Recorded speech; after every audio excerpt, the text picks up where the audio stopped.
8 grade अभ्यास पुस्तिका कक्षा 8 गणित। आज हम पढ़ेंगे अध्याय 4 आंकड़ों का प्रबंधन। प्रश्न क्रमांक 1 संपूर्ण और उसके एक भाग को दर्शाने वाला आलेखीय निरूपण है, तो ऑप्शन डी पाई चार्ट। प्रश्न क्रमांक 2 संकेतों का प्रयोग करते हुए आंकड़ों का चित्रणीय निरूपण है, तो इसका ऑप्शन सी चित्रालेख। प्रश्न क्रमांक 3 जब एक पासे को फेंका जाता है तो 2 आने की प्रायिकता है, ऑप्शन ए 1/6। प्रश्न क्रमांक 4 जब एक सिक्के को उछाला जाता है तो चित्त प्राप्त करने की प्रायिकता है, तो चित्त करने की जो प्रायिकता है वो ऑप्शन बी 1/2। प्रश्न क्रमांक 5 राहुल, वरुण और अनिल एक रंगीन पहिए को घुमाने का खेल खेल रहे हैं। यदि तीर लाल रंग पर रुकता है तो राहुल जीत जाता है, यदि तीर नीले रंग पर रुकता है तो वरुण जीत जाता है, यदि तीर हरे रंग पर रुकता है तो अनिल जीत जाता है। इस खेल को न्याय संगत बनाने के लिए निम्न में से कौन सा रंगीन पहिया प्रयोग किया जाना चाहिए। ये हमारे 4 पहिए हैं और इस पर हरा लाल नीला, हरा लाल नीला, तो ऑप्शन डी इसका सही उत्तर है। प्रश्न क्रमांक 6 एक थैले में 5 लाल गेंदें और 3 पीली गेंदें हैं। थैले के अंदर बिना देखे लाल गेंद प्राप्त करने की प्रायिकता, तो हम यहाँ लिखेंगे लाल गेंद प्राप्त करने की प्रायिकता। तो जो हम लाल गेंद प्राप्त करने की जो प्रायिकता, कुल गेंदें कितनी हमारी 5 और 3 8, और हमें लाल गेंद प्राप्त करना है तो कितनी लाल गेंद 5, तो हमारा आंसर क्या हो जाएगा 5/8। प्रश्न क्रमांक 7 जब एक पासे को फेंका जाता है तो निम्नलिखित प्रत्येक घटना की प्रायिकता ज्ञात कीजिए। 5 से बड़ी एक संख्या, तो इसका आंसर हो जाएगा 1/6। सेकंड 5 से बड़ी संख्या नहीं, तो इसका आंसर हो जाएगा 5/6। तीसरा पॉइंट सबसे छोटी अभाज्य संख्या, तो सबसे छोटी जो अभाज्य संख्या वो 1/6, क्योंकि जो सबसे छोटी अभाज्य संख्या होती है वो 1 होती है। और चौथा प्रश्न जिसमें है सम संख्या, तो इसमें हमारी 3 सम संख्या होती हैं और कुल कितनी संख्या है 6, तो 1/3। इसको हम काटेंगे, सॉरी 1/2 हमारा आंसर है। एक पासे में कुल 6 अंक चिन्हित होते हैं। प्रश्न क्रमांक 8 निम्न दंड आलेख में अलग अलग शैक्षिक वर्षों में कक्षा 8 के विद्यार्थियों की संख्या दर्शाई गई है। दंड आलेख को देखकर निम्नांकित प्रश्नों के उत्तर दीजिए। ये हमारा दंड आलेख है और इसको हम देख के उत्तर देना। पहला प्रश्न है इस दंड आलेख द्वारा क्या सूचना दी गई है, तो हम लिखेंगे इसका जो उत्तर है अलग अलग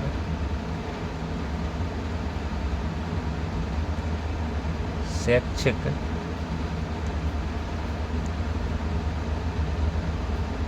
वर्षों में कक्षा 8 के विद्यार्थियों की संख्या दर्शाई गई है। अब यहाँ से प्रश्न हमारा 2 है किस वर्ष में विद्यार्थियों की संख्या में अधिकतम वृद्धि हुई है। तो हम देखते हैं यहाँ पर यहाँ 100 की वृद्धि, फिर यहाँ डायरेक्ट 200, तो कितनी वृद्धि हुई है 100 की वृद्धि जो कि अधिकतम है। तो इसका जो उत्तर हो जाएगा वो 2004 और 2005 में अधिक वृद्धि हुई है। तीसरा प्रश्न क्या कहता है किस वर्ष में विद्यार्थियों की संख्या अधिकतम है। तो किस वर्ष में विद्यार्थियों की संख्या अधिकतम है, तो वो 2007-8 में विद्यार्थियों की संख्या अधिक है। 2007 और 8। प्रश्न क्रमांक 4, बताइए कि वह सत्य है या असत्य कि 2005-6 में विद्यार्थियों की संख्या 2003 की संख्या की दुगनी है। तो हम यहाँ से देखते हैं 2005 और 6 और 2003 और 4, तो ये दुगनी है क्या? नहीं है, क्योंकि ये 50 ज़्यादा। तो ये जो हमारा कथन है वो क्या हो जाएगा? असत्य हो जाएगा। प्रश्न क्रमांक 9, निम्न द्विदंड आलेख में 2 शैक्षिक वर्षों में एक विद्यार्थी द्वारा अलग अलग विषयों में प्राप्त किए गए अंक दिए गए हैं। द्विदंड आलेख को देखकर निम्नांकित प्रश्नों के उत्तर दीजिए। तो पहला प्रश्न इसका, इस द्विदंड आलेख द्वारा क्या सूचना दी गई है? तो इसमें क्या सूचना दी गई है? एक विद्यार्थी द्वारा प्राप्त किए गए अंकों की जानकारी दी गई। अब इसका दूसरा प्रश्न, किस विषय में विद्यार्थी के प्रदर्शन में सबसे अधिक सुधार हुआ? तो यहाँ हम दंडालेख देखते हैं, तो देखिए गणित में ये सबसे अधिक सुधार हुआ है, तो यहाँ पर गणित विषय सही होता है। तीसरा पॉइंट का जो प्रश्न है, किस विषय में प्रदर्शन में गिरावट आई? तो यहाँ पर हम देखेंगे किस विषय में गिरावट आई है, तो यहाँ पर अंग्रेजी विषय में गिरावट आई है। तो हमारा जो आंसर है वो होगा अंग्रेजी विषय। चौथा जो पॉइंट का प्रश्न है, किस विषय में प्रदर्शन समान रहा? तो देखिए हिंदी विषय में जो है प्रदर्शन समान रहा, तो ये हमारा उत्तर है। प्रश्न क्रमांक 10, दी गई सारणी में किसी राज्य के खाद्यान्न उत्पादन को दर्शाया गया है, आंकड़ों को दंड आलेख में दर्शाइए। यहाँ पर हमें ये दिया गया है और इसको हमें दंड आलेख में दर्शाना है, तो हम इसको दर्शाएंगे। ये दंड आलेख बनाते हैं और यहाँ लिखेंगे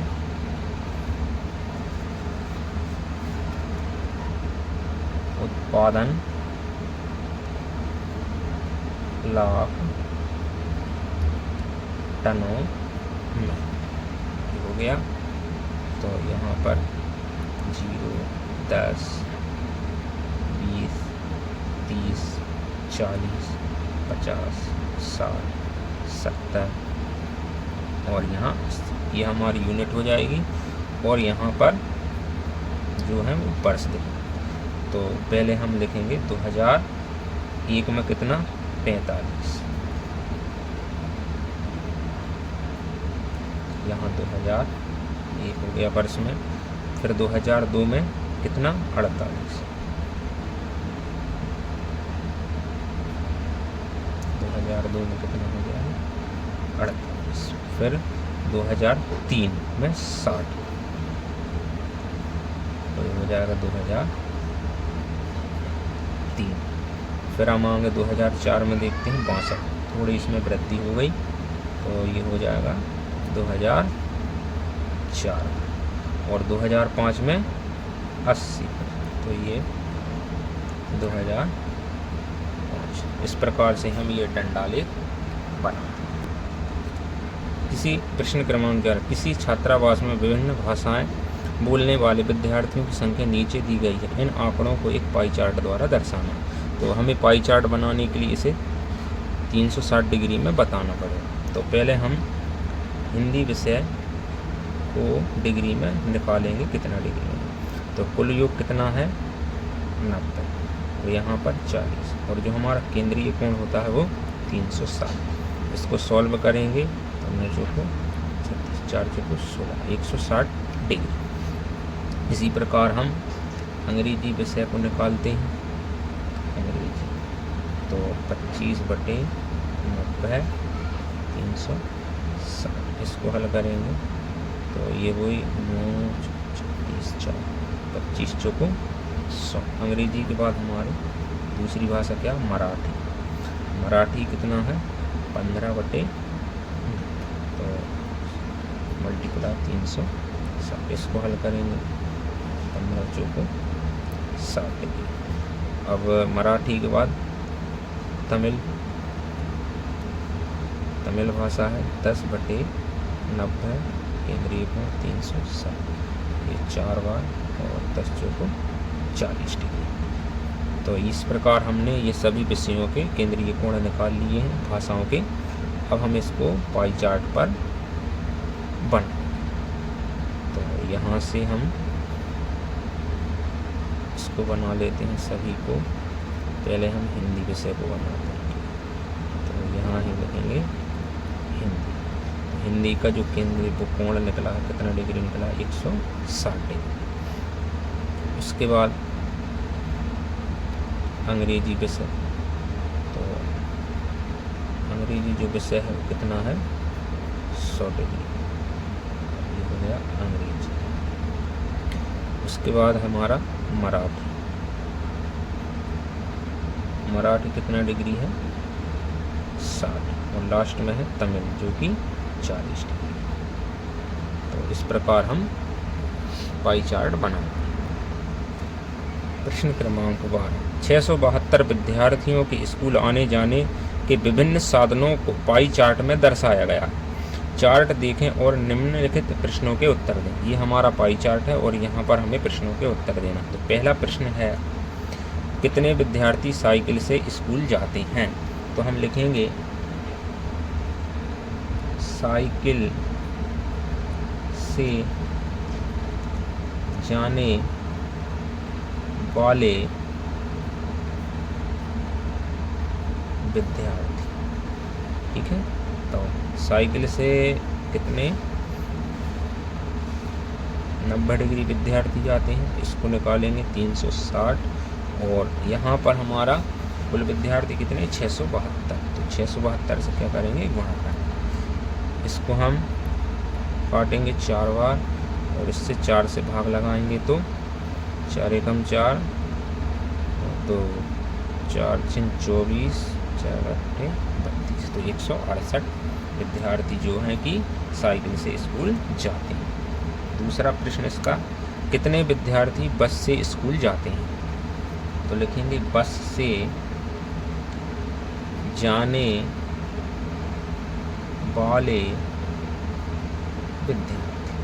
तो बस से जाने वाले विद्यार्थी में बस से कितने विद्यार्थी जाते हैं 120 डिग्री, 120 डिग्री बटे 360 डिग्री, और कुल विद्यार्थी कितने 672। तो ये कटेंगे 3 टाइम और इसको निकालेंगे 3 दूनी 6, 3 दूनी 6 और 3 चौके 5, तो 224 विद्यार्थी बस से स्कूल जाते हैं।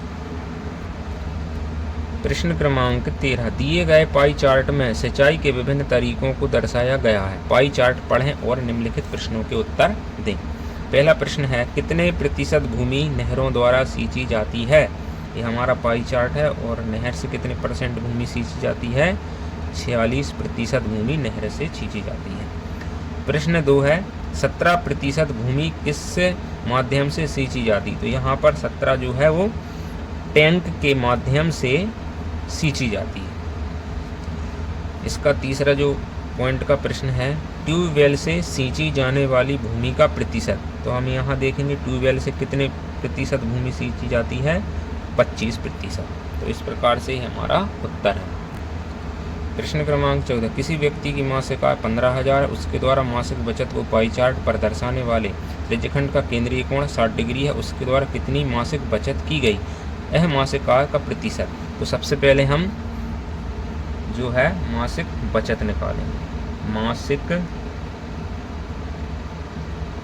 मासिक बचत, तो मासिक बचत क्या है, केंद्रीय कोण